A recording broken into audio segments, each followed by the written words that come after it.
Today we journey towards Copenhagen for what will be our very first time in Denmark, which has us pretty excited. And so we're saying farewell to Sweden for now, although we will be back. But first things first, a 4.5 hour train ride to the Danish capital. Let's go.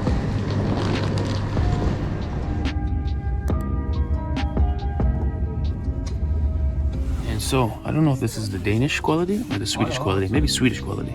But either way, very nice train, no? You got wood tray table, very fancy. I'll give the lumbar support 7 out of 10 lumbar support. And by the way, stay tuned for Ivana's bathroom tour. It's so big, I was gonna do yoga on the floor in the bathroom. It's a huge bathroom. So for me, it's good. We'll check the Wi-Fi and we'll cruise to Denmark. Can't complain. Really can't believe the Wi-Fi is so good. Online gaming, no lag. And so I guess our first train got a flat tire or something because they're telling us to switch trains due to technical difficulty. To be honest, we're about halfway there, so it's no big deal because it's kind of a nice opportunity to stretch our legs.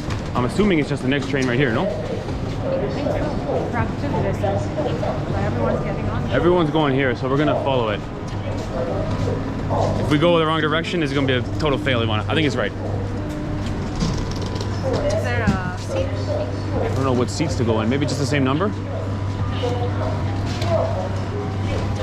Is it right? Yeah. Okay, people say yeah.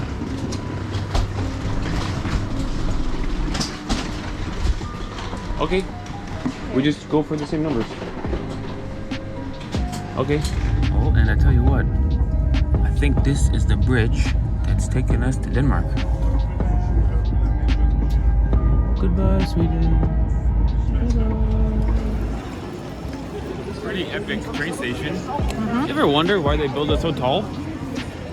Not sure. So tall. An airplane hangar, no? Yeah. Anyway, let's go to our accommodation. We got 11-minute walk, so we'll walk. Yeah. Let's go. Onwards. And so I tell you what, I've heard from so many people that the amount of bicycles in Copenhagen is on another level, and so far that seems to be true. But I tell you what, I've also heard from a lot of people that Copenhagen is a seriously nice city. So let's go check in, drop our bags, and then see if that's true. I think it is. Let's go. And so typically we are Airbnb people because we like to have our own kitchen and do some cooking.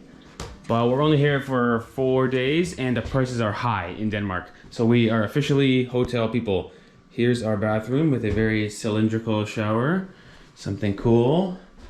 Obligatory bathroom selfie. Not bad. For 80 euros or so a night. I'll write it on the screen in US and local currency. We are going to be forced to eat every meal out. No kitchen, as you can see. No kitchen. But I think it's still cheaper because Airbnbs are like twice this price or even more. Yeah. Looking at like 150 euros a night for Airbnb. Yeah. Which is not... not on the budget. Ivana's just sitting in the corner of the room right now. Looking at the wall. Okay, let's hit the streets because there's nothing to do in here. Let's go. Ivana, guess the price. Can you see? No. Guess the price of a coffee from a truck on a roadside. Oh God, I think it's not cheap. Like $10. Is it? Oh, less than that. Okay, it's a good deal then. How much? How much? 40 kroners. Okay. All right, and so it's time to hit the streets here in Copenhagen on a beautiful day, I might add, with blue skies everywhere. And the first thing we see is this amusement park, which could not be better located. It's right here in the city center because it was built in the 1840s. So I guess somebody told the king that when people are amusing themselves, they are not thinking of politics. And the king approved a plan to build one of the world's first amusement parks. And so I'm told it's the inspiration for Disneyland because it's so old and sort of the real deal. Although obviously the roller coasters are not from the 1840s. Right. That would be truly terrifying. All right, let's keep going. Get the big boat maneuvering the small canal here. Very good captain there. Good job. And so I guess we've stumbled into one of the many canals here in Copenhagen. Now, this particular canal has got beautiful buildings all along one side, and quite honestly, it's a beautiful place to go for a walk. Nice quiet morning with the cobblestones and the water on one side. And of course, there are so many bike racks and bikes here in Copenhagen. To be clear, that is nothing. We've even seen a parking lot specifically for bikes at the shopping mall. So if you've heard rumors that people in Copenhagen love to bike, it's absolutely true. And it's a good place to sit here, watch people ride by, and sort of enjoy the canal. Nice and early in the morning. Just great. And even people kayaking. You know what I knew about Denmark before coming here is they're very good at rowing. Every Olympics, they're always like top 3 at rowing or kayaking. Side to side with Canada, of course. Very cool. And so just before we eat and stop for coffee, we found what's left of the old stock exchange. So as we're filming this, it was yesterday. Right. But as you're watching this, it'll be like 3 or 4 days ago. There was a huge fire in this building that was built in 1625, meaning it's nearly 400 years old. They were renovating it and getting it ready for a big 400-year celebration. It housed so much Danish culture, obviously, and just so much historic sort of economic and also cultural importance. And it had a huge fire yesterday. It was all over the news, and in fact, from our accommodation window, we could see a cloud of smoke rising. Right. Sort of behind the building in front of us. And so it's a tragedy, really. The only good news is, to my understanding, nobody died. Right. Everybody was able to evacuate on time, but there were some pretty moving images all over international news of the spire falling down, as well as people carrying out huge paintings that are hundreds of years old and hold big significance. And so we would have liked to see it, but just yesterday it was engulfed in flames, which is a real tragedy. Oh, very sad. Yeah, really sad.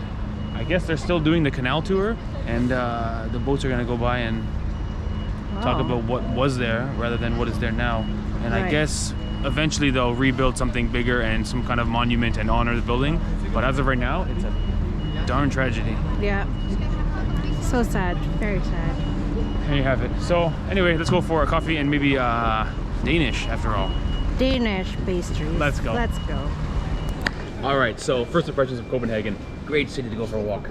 So many big squares with cobblestone streets with statues and people biking and people coming and going. The weather is getting warmer, and we are having a great experience. Now, to be clear, everything costs an arm and a leg over here, but Yvonne has found a good deal. So this coffee, 46 kroners. How could they pay for rent for such a beautiful location if the guy in the street charges 40 kroners?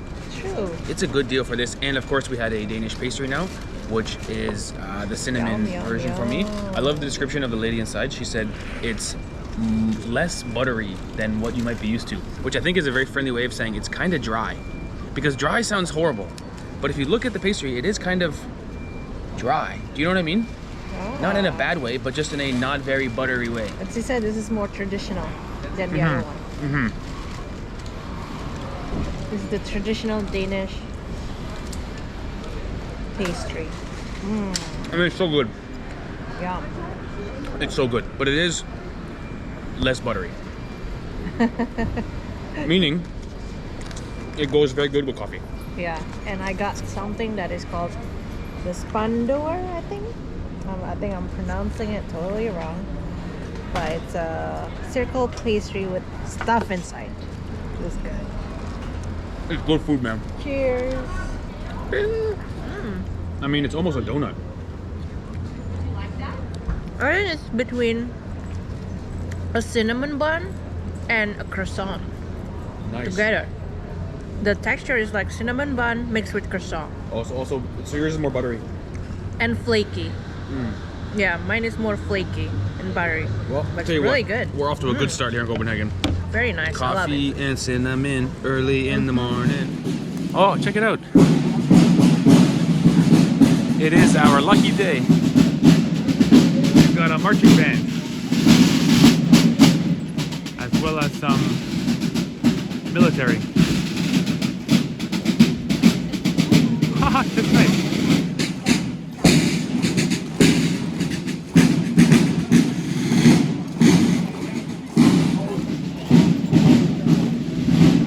Well, that's a nice little free show for us.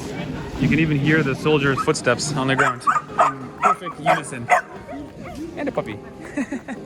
Just nice.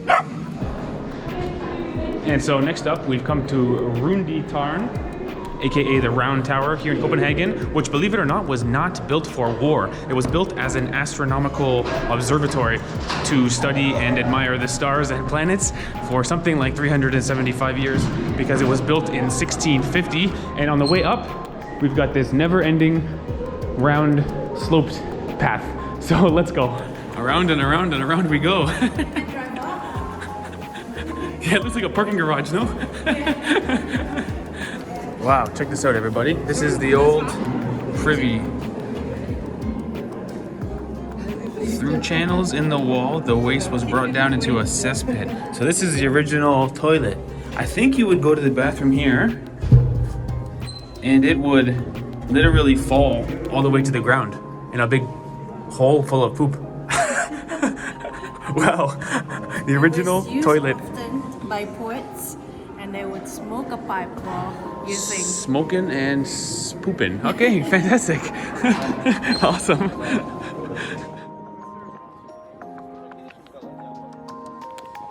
Okay, so we've come to the top of the round tower here, which is in fact 360-degree view, sort of beautiful in all directions, because the cityscape in Copenhagen is so nice, where the tallest buildings typically are the ones with the crosses on top, sort of poking up above the skyline. Sort of nice to admire, and it's fun to imagine being in the 1600s as an astronomer studying the stars from this very location. Keep in mind, in the 1500s we figured out that the sun was in the center and we were going around, so they still had big questions in the 1600s, and after a long night of admiring the stars and pontificating, you would go down to that toilet, have a cigar or a pipe rather, and drop the world's longest poop. It's a pretty great place. Come for the astronomy and the view, but stay for the medieval toilet. I had a great experience here. It's a good little museum on the way up, and a beautiful view up top. Right. Definitely worth it. beautiful. All right, the journey continues. Oh, and check it out. At the bottom of the staircase and ramp, there's actually a really beautiful church, which was also built in the 1600s. And to be quite honest, Ivana and I have seen like a million churches in our travels, but I still quite enjoy going inside them because they're so big and so grand. And you know, you take your hat off and you be respectful, and there's a real feeling inside a church with that kind of history. So a good experience. And in any case, the journey continues. Let's go. Now, you've probably heard that in Copenhagen they love cycling, and this is definitely true. We've even seen a shopping mall with a special parking garage just for bicycles, which is the first time we've ever seen that. Now, two other things stand out. One, every bike has its own unique personality, meaning they're imperfect. They're old, and they got baskets, and they got fenders that are dented and twisted. They're all sort of their own unique bicycle, Right. and they don't seem to be locked up. It's not even clear to me if these bikes are owned by an individual or if they're just like bikes in the city that you can take and just drop anywhere you like, because there's no locks. I could just sit on this bike and take it. I'm not going to, but they're just all sort of available all the time. And look, every street corner, bikes, bikes, bikes. Wow. Everywhere you look is dozens of bikes, and they're all sort of unique and just there. It's kind of totally unique in all the cities we've seen. And not to mention, the bike lane is on the road, which, as a tourist who is prone to wandering on the footpath, bikes belong on the road, in my humble opinion. So it's an easy place to walk, as well as a very good place to ride here in Copenhagen. And so we've come to a place called the King's Palace, which is yet another reason we are very happy the weather is good today. Because if the sky was gray and the cold wind was blowing, there wouldn't be much to do in a beautiful park like this. But the sky is blue and everybody is here enjoying. So naturally there is the King's Palace down at one end of the King's Park, which I believe was built by King Christian IV, who was the fourth of many kings named Christian here in Denmark. And I guess traditionally this park was just for the king, but now it's open to the public, which is a pretty great thing because there's people all around, even here in early spring, having a picnic or walking their dog or just enjoying the beautiful park. And so it's quite large and right in the center of the city and very well used, which is a good thing. So at first glance I figured this would be the king, but it's H.C Andersen. Yeah. From Little Mermaid fame. Right. Or many, many stories. Right. Fairy tale author or children's story author. Right. He's famous here. Yeah, big Cool. time. H.C Andersen again. More than a few statues of him in the city, I think. Wow, he must be dearly loved by the Denmark. Yeah. Danish. And would you look at that, there's even a little mermaid statue here in Copenhagen. And so if you think H.C Andersen is just a children's author and The Little Mermaid is just a simple story, tell that to everybody here, because there's a huge group of people all taking photos of the statue, which I guess has been here since 1913. So some serious history and some serious pride attached to The Little Mermaid. Right. Children's story. And so we've stumbled into yet another really spectacular church. And this particular one, I think, is the worst place in the world you could ever have a paintball gun fight, because it is absolutely beautiful in there in every direction. I guess the construction was started in the 1740s and it wasn't finished until the 1890s. So it's like 150 years of progress. I guess there was times of no longer work being done in that timeline, but in the end, the final result is just spectacular. The way the sun was coming in through the windows, it was heavenly in there. Yeah. And the whole church is a sort of circular room with a dome on top, like symmetrical from all angles. It was like a perfect and beautiful place. Very peaceful. Really loved it. So anyway, let's keep going on our city walk here in Copenhagen. There's lots to do for tourists. Yes. Just nice to wander. Let's go. And so right in front of the church, we've come to the official residence of the Danish royal family. You'll notice there's 4 palaces, which at least to my eyes are seemingly identical on each corner of the courtyard. And they're all facing a statue of King Frederick V, who unfortunately has a bird on his head, which makes him look a lot less royal.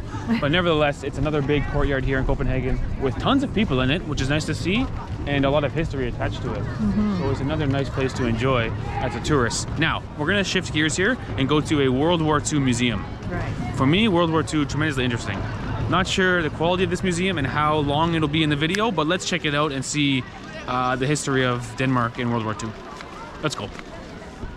All right, so not the world's cheapest museum, although for my money, it was worth it. The way it's set up is they give you an audio guide, which you can scan QR codes on the wall, which tell you a story that is synced up with a video on the wall that is set between a bunch of war artifacts and these sort of sets designed to take you back to the 1940s. And so what we learned is Denmark was occupied by Germany, so there were German soldiers in the streets and the Germans were censoring the news. And so most Danish people just tried to get on with life as usual because militarily Germany was on another level. But Germany was also invading Poland and invading France and at war with Britain. And so it wasn't really Denmark's war. And so as the war waged on year after year, more and more Danish people were thinking Germany might lose this war, and they began to form a resistance. The museum is called the Museum of Danish Resistance. And so enter these heroic people who would go and sabotage the German war efforts. And where the museum really hits home is where you get the audio guide telling you direct lines from the diary entries of some of these saboteurs, talking about tonight is the night, we're going down to the harbor, we're gonna try and set fire to one of these German boats. If we get caught, I'm gonna miss my wife and kids because the Germans are gonna put me in a concentration camp for this one and I'll probably die there. And so the courage of these guys and women are amazing, but also the conviction of this is absolutely the right thing to do in face of these incredible consequences. And so in the end, the Allies won the war, and the effort was helped by this Danish resistance, which were people who lived in Denmark and just started to work against the Germans in sort of creative and heroic ways. And so let's be clear, I like a World War II museum, and I typically say, oh, that was a really nice World War II museum. But with that being said, this was a really nice World War II museum. And so now that I've been humbled and got some perspective, I think it's time for a beer. Let's go. Whoa, check it out. Maybe my new favorite architectural style, Gothic revival style. I never knew Gothic died, but thank goodness they revived it, because this church looks like $1 million with all the gray stones. Yeah, I love it. Gothic revival for the win.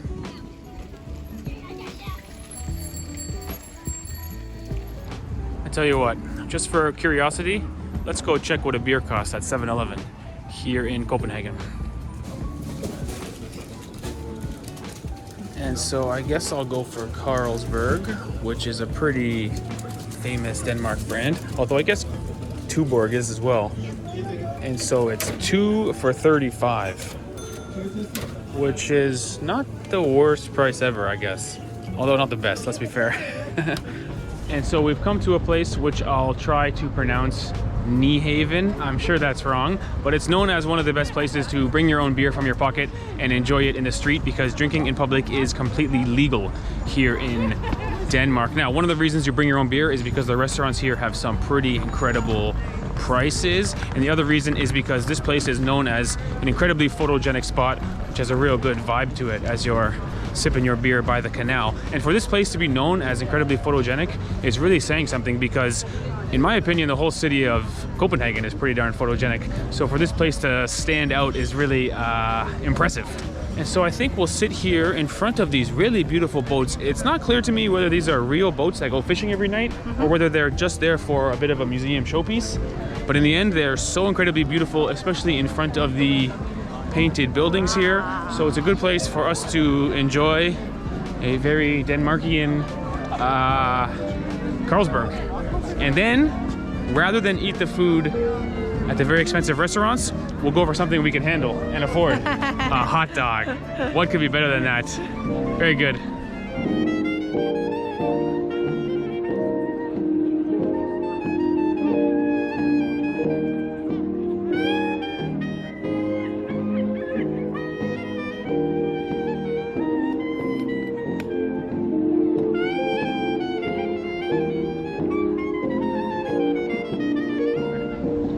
Look at the quality of the weenie. Holy jumping, one could only hope. Now, Ivana and I got the exact same thing because Google Translate was having a heck of a time with the menu there, including one option which may or may not be called the medicine hot dog. So we decided to get the same one. Everyone in line was ordering number 21. Right. How to eat. Just bite. We're gonna attract a bunch of pigeons and or seagulls because And we asked for everything on top. So there's ketchup, mustard, mayo, I think, pickles, and what's different here is they got the onion, fried onion on top, which is good. Let's try. And the sausage is wrapped in bacon. Oh my gosh. Good sausage. Good stuff, no? Very strong mustard. Wow. Strong mustard, no? Big fan. Big fan. You guys know me and mustard. Dude, good hot dog. Very good. I'm a fan of the fried onion. Right? You got the mustard, you got the crunch, you got the sour from the pickles. Big fan. Wow. Very good. Very good. Yummy. Yo. Life is good in Copenhagen. Wow. Sausage is so good here. Oh my god. Oh god.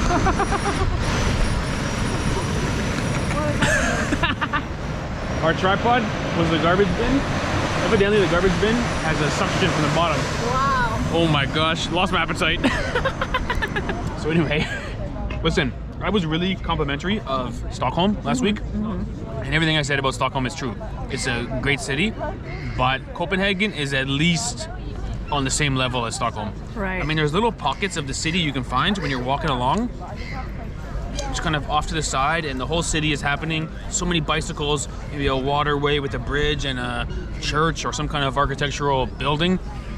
Nice place to walk around. Very nice. Really big fan of Copenhagen. To be clear, I was born and raised in a suburb of Toronto.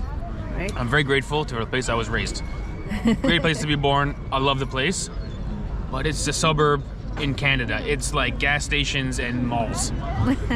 Not a lot of cobblestones and architecture, and wow.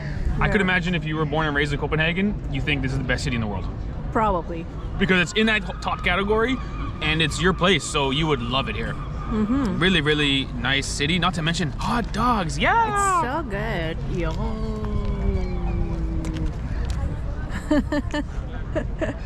And so, the food portion of the video is only beginning. Cheers, everybody, and let's keep eating.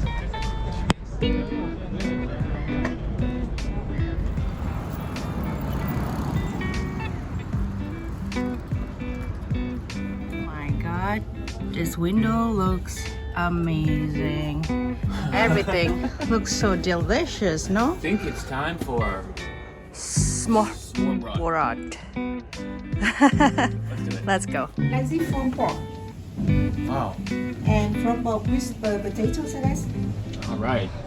Introducing Smorrebrod, which obviously there's so many different versions inside. Looks amazing. And the lady inside was very helpful to help us order. It looks like one of those things that's so beautiful, but how do you eat it? I would describe it as a sandwich with no top piece of bread, because there's a piece of bread on the bottom and nothing on top. I guess it's a fork and knife eater. Yeah. Obviously there's so many different styles inside. I'm gonna say smorrebrod is a word related to the word smorgasbord, because that? smorgasbord is an English word that we borrowed from Swedish. It means a bunch of little sandwiches on a plate. So it must be related in some sense, although this is the Danish version. I guess you just gotta fork and knife it. I wonder if the bottom bread is hard or... And so the ones I got is roast beef with mustard and pickles. This is like my favorite stuff ever. And then I've also got a pork meatball. Ivana's got fish and chicken salad. Right. So something for everyone here at the Smorrebrod. Oh. Looks delicious, actually. And I got rye bread. Rye bread as its base. How is it? It's very good. It's a sandwich with no top piece of bread. What's good about it is there's so many different options. Yeah, true. Because if you get one big sandwich, you get one kind of flavor. In this way, you get to try a bunch of different things. For me, it's very good. It can't be bad. It's good meat, good mustard, good pickles, and good bread. Good. Try your meatballs. Now, unfortunately, the shop is so small. We wanted to go to this shop because it's so beautiful in the window. Yeah. But there's only one seat. Happens to be a van beside the seat. So we're sort of boxed in. It'd be nice if the van would go away, but no problem. Now, this one's got, I'm gonna say cabbage. Right? Yeah. A good amount of meat, no? Yeah. And the price was actually pretty good compared to Danish prices. The whole thing was 100, all Yeah. four. Like 25 each. That's like a Danish meatball. Pretty good.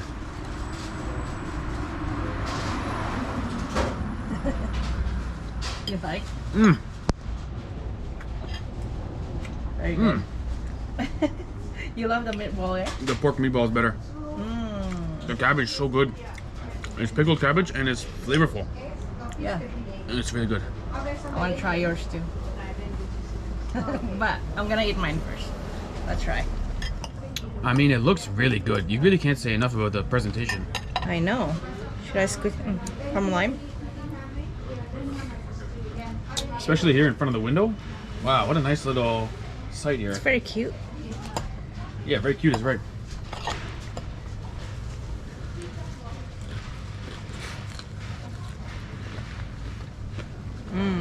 How can it be bad? How can it be bad? Exactly right. That's exactly right. Even the rye bread is good. Yeah, bread's good. I mentioned before I wasn't a fan of rye bread, but this, with all the toppings, it's amazing. Yeah, nice, right? Wow.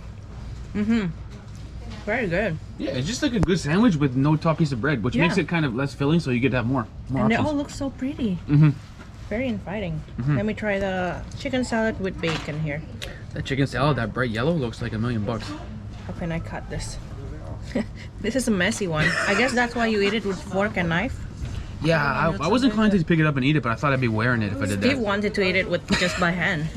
But it will be super messy. That's why you eat it with fork and knife. Yeah, I thought I'd be wearing it if I did that. How can that be bad? Very good. The fried fish is better. Fried fish is better. Okay, so our two favorites so far: pork meatball, fried fish. So Although there's more and more and more options. We certainly didn't try all of I them. wanted to try all of them, honestly. You might need a week to try all of them. 2 per day, probably take you a week. All right, good. let's eat. And so Ivana and I are in no position to comment on all of Denmark. We've only seen Copenhagen, to be fair, but it's such a good first impression. So nice. And I sort of expected that because even the Swedish and Finnish people we talked to were saying Copenhagen is so nice. Yeah. And naturally there's a bit of a rivalry between neighboring countries, but they were all like, yo, Copenhagen is the crown jewel of really nice European capital cities. And we can corroborate. Copenhagen was awesome for me. So Amazing. thanks for watching, everybody. Woohoo! Later.